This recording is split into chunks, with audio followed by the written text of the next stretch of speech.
Interview के मामले को मैंने एक्सपीरियंस किया है खुद। मेरे ख्याल से जो सर का मेथड था, जो सर का एक क्वेश्चन बैंक था और जो टू द पॉइंट जो चीजें थी, जो सर के बताने का तरीका था, मैंने कहा वो अनमैचिंग। सर एलसीए में तो सबसे पहले जिनसे मैं मिला वो सर खुरम साहब थे, मुर्शिद है मेरे। फिर सर आसिफ साहब से मिला, तो मेरी ज्यादा जो बॉन्डिंग थी सर खुरम और सर आसिफ साहब के साथ। एंड इसके अलावा मैंने जब इधर आके माहौल देखा तो मुझे माहौल सबसे ज्यादा पसंद, क्योंकि मैं 2-3 अकेडमी में गया हुआ था। मैंने सर खुरम से भी यही बात की थी कि यहाँ पे एक चीज है और वो है इंटेलेक्चुअल फ्रीडम। जब तक आप कोई एकेडमी इंटेलेक्चुअली फ्री नहीं करेगी, आपको खुला नहीं छोड़ेगी, आपको डिबेट करने का मौका नहीं देगी, देन आपके अंदर वो सलाहियतें पैदा ही नहीं हो सकती जो इस सीएसएस की जर्नी के लिए जरूरी है। तो इधर आके मैंने वो चीज देखी। एंड मैं अगेन सर से कहना चाहूंगा, सर आप बेशक मेंटोर नहीं है लेकिन हमारे मुर्शिद। सर मेरा नाम नुमान सैफुल्लाह है और मैं मुजफ्फरगढ़ की तहसील जुतोई से हूँ।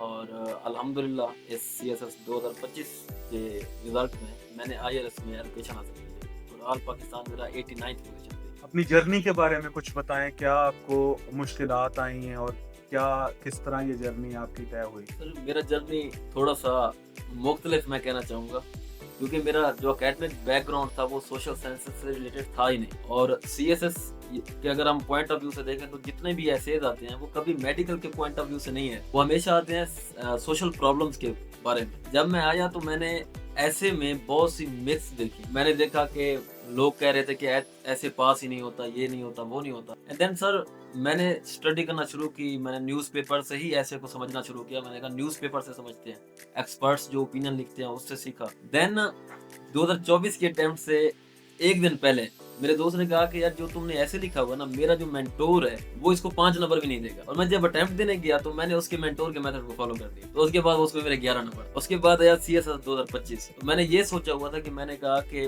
जो बेस्ट मेथड है वही अप्लाई करूंगा और जो सीखा हुआ है वही अप्लाई करूंगा। तो उसके बाद अल्हम्दुलिल्लाह वो अप्लाई किया और उसी ऐसे को मैंने बाकी पेपर में भी अप्लाई किया, क्योंकि मेरे पॉइंट ऑफ व्यू से बाकी चीजें भी वही चीजें थी। तो सर अल्हम्दुलिल्लाह फिर मेरा रिटर्न भी क्लियर हुआ और मैंने अल्हम्दुलिल्लाह इस अटेम्प्ट में एलोकेशन भी। जबरदस्त, बहुत अच्छा। सर आसिफ हुसैन के बारे में आपके क्या ख्यालात हैं? और सर आसिफ हुसैन तो खुद को मेंटोर कहलवाते ही नहीं है। इनसे मेरी बात पिछले दिनों हुई तो इन्होंने कहा भाई मेंटोर बहुत बड़ा लफ्ज है, मैं एक अदना सा उस्ताद हूँ। तो इनके बारे में आप कुछ कहना चाहें? सर मैं इधर आया था सर से 3-4 महीने पहले। जब मैं इनसे मिला तो मुझे लगा कि यार एक अपना हाथ सी है और मुझे फील हुआ कि यहाँ पे कोई प्रेशर वाली बात नहीं है, ना आपको यहाँ पे जज किया जाता है। तो मैंने सर से कहा सर मुझे सिर्फ मैंने इंट्रोडक्शन पे और उस पे रट्टा लगाया हुआ है, तो मैं बस वो बता रहा हूँ, बाकी मुझे कुछ नहीं आता। आप इंग्लिश में जो भी पूछेंगे मुझे नहीं पता होगा। सर ने कहा टेंशन ही नहीं, हम ऐसे करा देंगे।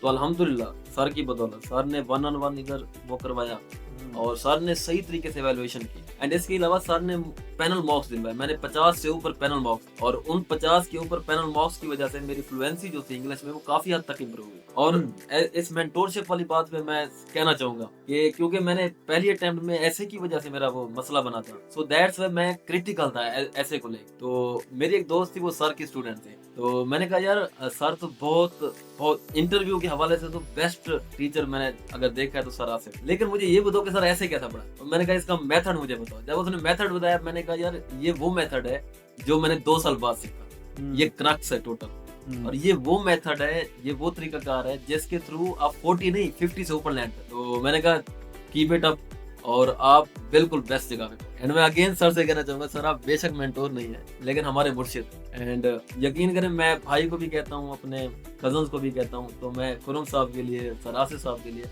हमेशा दुआ करता हूँ। मैंने कहा यार क्या फाइंडिंग थी मेरी 2025 एंड 2026 के अंदर, तो मैं बड़ा खुश हुआ। सर आसिफ की पर्सनैलिटी के अब 2 पहलू सामने आए हैं, एक सीएसएस एसए के गुरु के तौर पे, जी बिल्कुल, और दूसरा एक एक्सपर्ट इंटरव्यूअर के तौर पे कि बहुत अच्छी इन्होंने तैयारी करवाई बकौल आपके और बाकी जिस तरह स्टूडेंट्स ने कहा।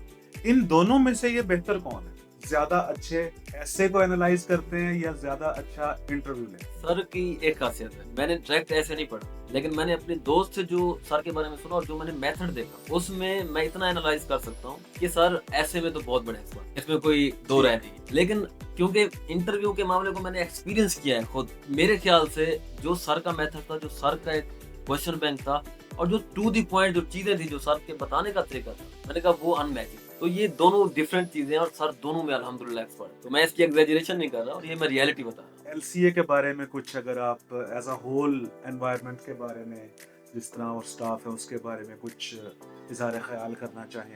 سر LCA میں تو سب سے پہلے جن سے میں ملا وہ سر خرم صاحب تھے، مرشد ہے میرے سر آصف صاحب سے ملا، تو میری زیادہ جو بانڈنگ تھی سر خرم اور سر آصف صاحب کے ساتھ. اینڈ اس کے علاوہ میں نے جب ادھر آ کے ماحول دیکھا تو مجھے ماحول سب سے زیادہ پسند ہے، کیونکہ میں 2-3 اکیڈمیز میں گیا ہوا تھا. میں نے سر خرم سے بھی یہی بات کی تھی کہ یہاں پہ ایک چیز ہے اور وہ ہے انٹلیکچوئل فریڈم. جب تک آپ کوئی اکیڈمی انٹلیکچولی فری نہیں کرے گی، آپ کو کھلا نہیں چھوڑے گی، آپ کو ڈیبیٹ کرنے کا موقع نہیں دے گی، دین آپ کے اندر وہ صلاحیتیں پیدا ہی نہیں ہو سکتی جو CSS کے جرنی کے لیے ضروری ہے. تو ادھر آ کے میں نے وہ چیز دیکھی اور میں اکثر بھی یہی کہا کرتا تھا بھائی سے کہ یار جتنی بھی اکیڈمیز میں گیا ہوں، میں جہاں پہ بھی گیا ہوں تو دیر از نو انٹلیکچوئل فریڈم. اینڈ میں ادھر گیا ہوں تو یہاں پہ انٹلیکچوئل فریڈم ہے، آپ کی اوپینین کو ایک رسپیکٹ دی جاتی ہے اور وہاں پہ آپ کو ڈسکریج نہیں کیا جاتا کہ یار یہ اوپینین کیوں دیا، تمہاری ضرورت کیسی ہے، میں یہ دے رہا ہوں تو تم تھوڑا ڈفرنٹ جا رہے ہو. تو یہاں پہ لاجیکل سینس کے اندر رسپیکٹ دی جاتی ہے.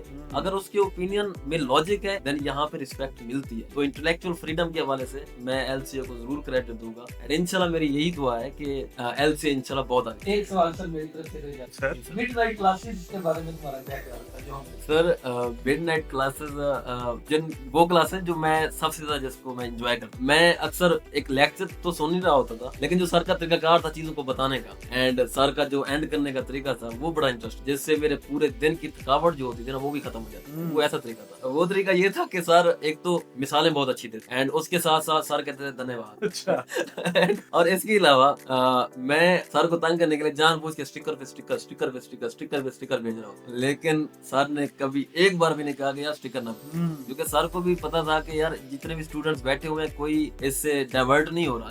جو مطلب ایک انٹلیکچوئل فریڈم نہ دے کے کہتے ہیں نا ڈائیورٹ ہو جاتا ہے بندہ، تو سر نے یہ کبھی نہیں کہا. ان کو پتا تھا کہ یہ اسٹڈی کے دوران اس طرح کی چیزیں ضروری ہو، تو سر نے اس کو ہمیشہ مذاق کے سینس میں اس کو انکریج بھی کیا ہے کہ یہ اچھی چیز ہے آپ کو، مطلب اس چیز کو.